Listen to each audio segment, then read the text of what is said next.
আসসালামু আলাইকুম বন্ধুরা। দ্বিতীয় পর্বে ফ্ল্যাশব্যাকে কি হলো সেটা তো জানতেই হবে, তাই না? তো চলুন জানা যাক কি হলো। মেরুন কালারের জামা বানিয়েছে রাহির ফর্সা শরীরে অনেক মানিয়েছে। তার বাবা এনে দিয়েছে নিউ মার্কেট থেকে। ওনার যখন যা পছন্দ হয় তাই নিয়ে আসে মেয়ের জন্য। রাহি নতুন কিছু যাই কিনুক না কেন মিথিলাকে জানাতে ভোলে না। তাই সে তাৎক্ষণিকভাবেই মিথিলাকে ফোন দিয়ে জানিয়ে দিল যে তার বাবা তার জন্য নতুন জামা এনেছে। এই নিয়ে টুকটাক অনেক কথা বলল। রাহি পরের দিন সেই নতুন জামা পরে কলেজে গেল।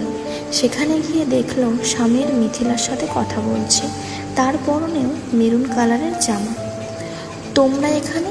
রাহি জিজ্ঞেস করলো অবাক হয়ে। মানে আমি তোমার সাথেই দেখা করতে এসেছিলাম, তখন দেখি মিথিলা তোমার জন্য অপেক্ষা করছে। এদিকে স্বামীর আর মিথিলারও বুকের ওপর থেকে মনে হচ্ছে ভয় কেটে গেল। স্বামীর সাইডে রাহি, মাঝে আর তার পাশে মিথিলা, তিনজন মিলে একসাথে হাঁটছে। স্বামীরের পাশে রাহিকে দেখে মিথিলা চোখ মুখ কেমন বিশ্রী করে আছে। তখনই রাহির অগোচরে স্বামীর পিছন দিক থেকে মিথিলার হাত ধরে।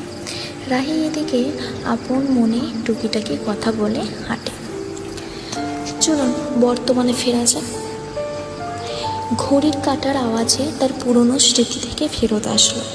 সেদিনও বুঝতে পারিনি তার উপস্থিতিতে তার অগোচরে তাদের প্রেম চলছে। কলসের পানির মতো পরিপূর্ণ হতে চেয়েছিলাম, সেখানে তারা আমাকে শূন্যতার গহ্বরে ফেলে দিয়েছে। তাহলে বন্ধুরা, পরের পার্টটি দেখতে হলে অবশ্যই লাইক, কমেন্ট এবং শেয়ার করতে ভুলবেন না যেন। ধন্যবাদ।